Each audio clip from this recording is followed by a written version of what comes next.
Did you hear what was being said about Collingwood in September? The Magpies had a reputation.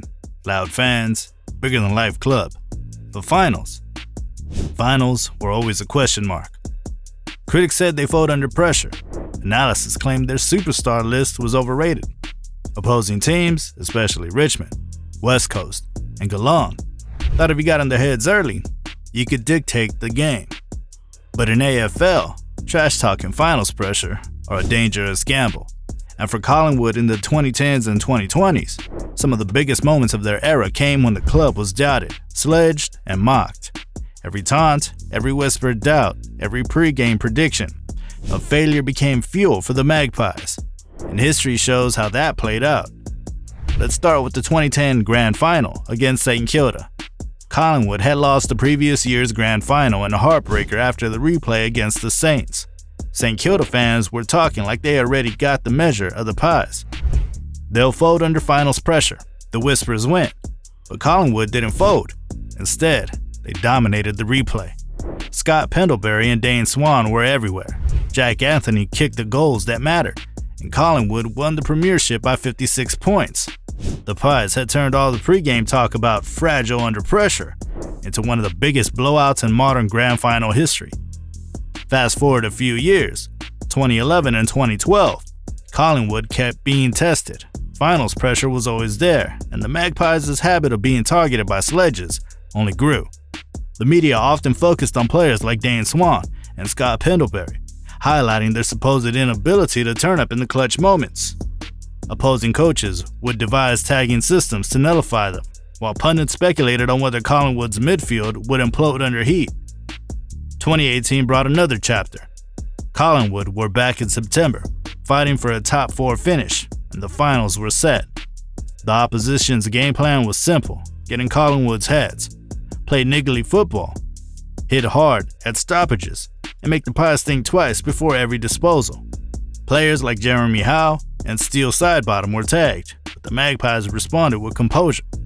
Pendlebury, as always, was the conductor. His handballs, clearances, and vision broke lines open. Collingwood finished the preliminary final in dominant fashion, proving that sledges meant nothing when football intelligence and skill take over. Then there's the 2023 Finals Series. Collingwood had a list full of stars: Jordan De Goey, Isaac Quaynor, Nick Dykos, and Scott Pendlebury providing the spine.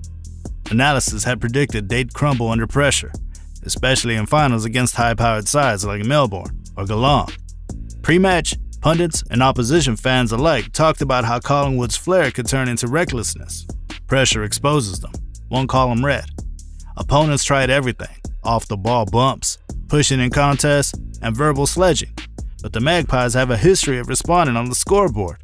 Each tagger who thought they could stifle De Goey's runs or Pendlebury's distribution ended up as a stat on a highlights reel. Collingwood's approach to trash talk is interesting.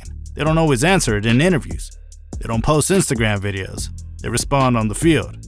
And in finals, that response can be brutal. Every contested mark, every contested possession, every intercept or goal becomes a direct answer to the words thrown at them in the week before. One of the most famous examples is the 2010s rivalry with Hawthorn. Media narratives painted Collingwood as the spoiler club, capable of beating anyone, but also liable to choke in finals. Hawthorn, meanwhile, thrived on psychological tactics. Their press conferences would tiptoe around the Pies' fragility, suggesting Collingwood were too emotional, too inconsistent to handle back-to-back flags. The Pies ignored it. In 2010, 2011, 2018, Collingwood found ways to win, proving that skill and composure outweigh pre-match talk. And it's not just finals. Regular season games against top opposition often see the Magpies targeted by sledges and provocations. In 2017, De Goey had a few classic moments. He was tagged relentlessly by Edison and Sydney defenders, with players whispering and nudging him at every opportunity. The media covered it as if De Goey was being handled, but by the end of those games, he'd usually set up multiple goals, kicked 2 or 3 himself, and left opponents frustrated, waving their hands in disbelief. Collingwood, as a team, often used this kind of pressure as fuel rather than distraction. Let's not forget the 2018 preliminary final against Melbourne. The pundits were skeptical. Collingwood can't close the big games, one report said. Melbourne fans predicted a blowout, But from the first bounce, Collingwood showed discipline. Every forward entry was calculated. Every tagger Melbourne threw at Pendlebury was shrugged off. Side bottom, crisp, Dykos moved the ball with precision. By a three-quarter time, the scoreboard told the story. The Magpies weren't just surviving, they were controlling the contest. Trash talk? Rendered irrelevant. Collingwood's defensive structure is another layer in how they respond to provocation. When players push, bump, or talk, the team doesn't react emotionally. They compress the ground, cover space, and punish mistakes. It's a classic example of turning pressure into advantage. In the 2023 Finals series, Nick Dykos became a key example of this. Opponents try to isolate him, whispering or jostling, but his ability to read the game and make clever disposals neutralized their attempts at psychological warfare. Every time he turned a tackle into a scoring opportunity, the media's pregame talk looked foolish. And it's worth noting the fans. Collingwood supporters have a reputation for being loud, passionate, and intimidating. Opposition players often feel it before the first bounce. That fan energy adds pressure, sure, but for the Magpies themselves, it's fuel. The players feed off the chants, the Go Pies, and Collingwood, echoing around the stadium. It becomes a shield and a sword, turning any external trash talk into motivation. Even the coaches contribute.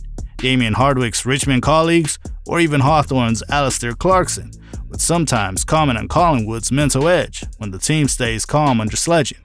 That calm comes from preparation and confidence and structure.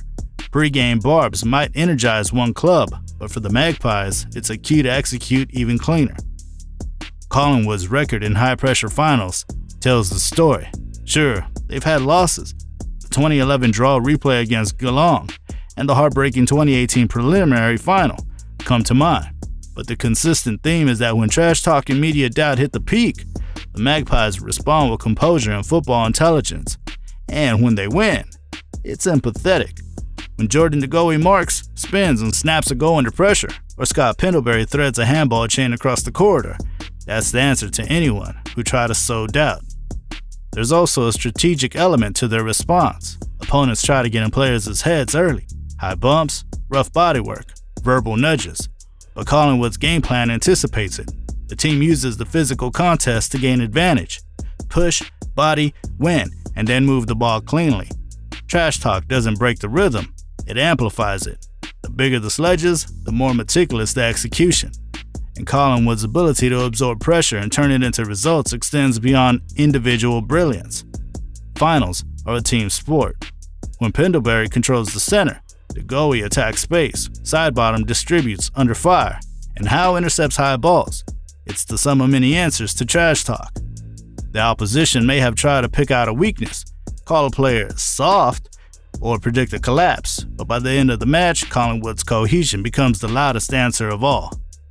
Look at the 2020 Finals series. Disrupted by COVID and hub conditions, opponents tried everything. Isolation, crowd-free stadiums, unusual conditions to throw the team off rhythm.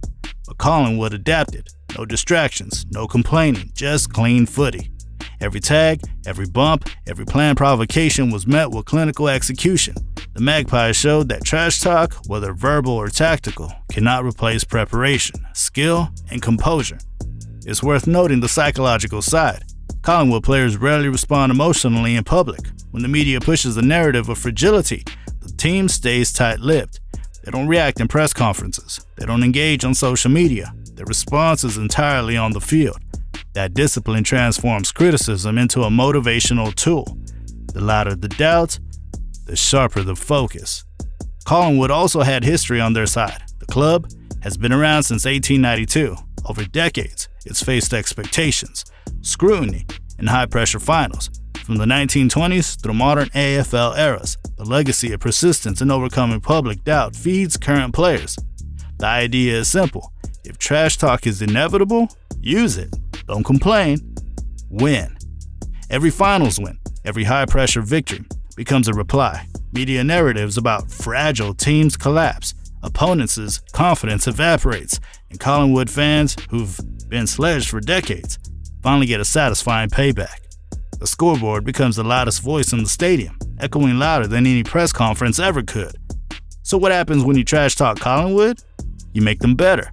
You energize their stars. You test their cohesion. You give the fans something to roar about. You make Scott Pendlebury, Jordan DeGoey, Nick Dykos, Steele Sidebottom, Jeremy Howe, and the entire spine of the team rise to the occasion. You plan to challenge, and the Magpies answer it on the scoreboard, in highlights, and in finals history.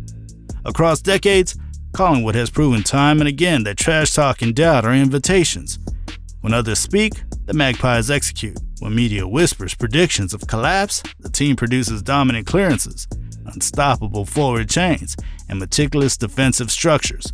And when the siren sounds and the Magpies are victorious, every word of criticism looks foolish, every sledge irrelevant, every question of composure answered with cold, methodical footy. It's why Collingwood remains one of the most feared clubs in finals. It's why fans and players alike understand that September is about more than skill. It's about focus, unity, and using the world's noise as fuel.